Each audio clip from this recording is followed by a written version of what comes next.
It happened a few weeks after my best friend, Ethan, passed away. He was more like a brother to me than a friend. We'd grown up together, shared every secret, and even when life tried to pull us in different directions, we stayed close.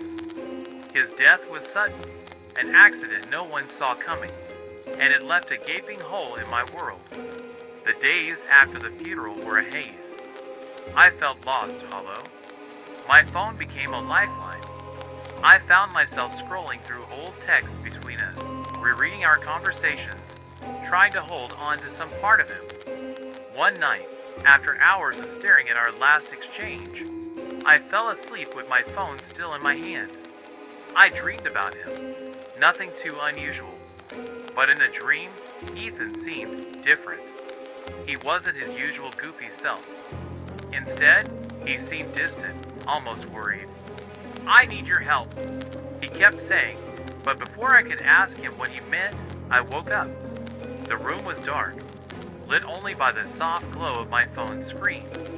It had buzzed. Groggily, I picked it up and froze. There was a message. From Ethan. I stared at the screen, my heart hammering in my chest. It wasn't possible. Ethan was gone. But there it was, plain as day, a message from his number. It simply read, "I'm scared here." For a moment, I thought it had to be some kind of glitch.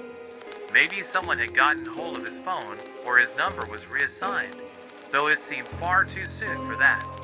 Desperate for an explanation, I replied, "Who is this?" The reply came almost instantly. "It's me, Ethan." My hands trembled as I stared at the screen. My mind raced. Was someone playing a cruel joke? Or was it really him? I didn't know what to believe. Against my better judgment, I typed back, "If it's really you, prove it." There was a long pause before the next message appeared. "The blue notebook." I felt the air leave my lungs. The blue notebook was something only Ethan and I knew about. When we were kids, we kept a small notebook hidden in the treehouse behind my parents' house. It was filled with silly sketches, secret codes, and plans for the future. No one else had ever seen it. I hadn't thought about that notebook in years. Heart pounding, I grabbed my keys and headed out to the old treehouse. It was nearly midnight, the air cold and still. The wooden ladder creaked under my weight as I climbed up, memories of our childhood flooding back. Inside, it was exactly as we'd left it, dusty but intact. In the corner, tucked beneath a loose floorboard, was the blue notebook. My hand shook as I opened it. Flipping through the pages, I found nothing unusual until I reached the very last page. There, written in Ethan's unmistakable handwriting, was a single sentence. "I don't feel safe." Chills ran down my spine. I hadn't added that. Neither of us had. It hadn't been there before. I climbed down from the treehouse and practically ran back to my car, clutching the notebook tightly. Back home, I sat on the couch, staring at my phone. I wanted to message back, to ask what was happening, but I was too scared. What if it really was Ethan? What could I do? The next message came before I could decide. "Don't come back to the treehouse." I stared at the screen, my heart pounding. Why? What did he mean?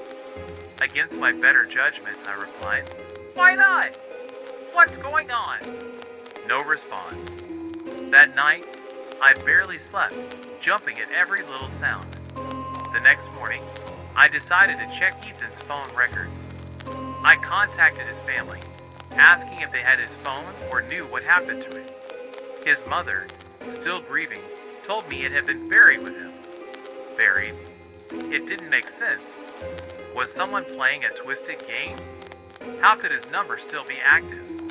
I couldn't let it go.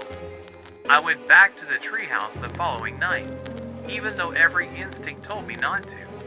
When I got there, I found nothing out of the ordinary, except for one thing.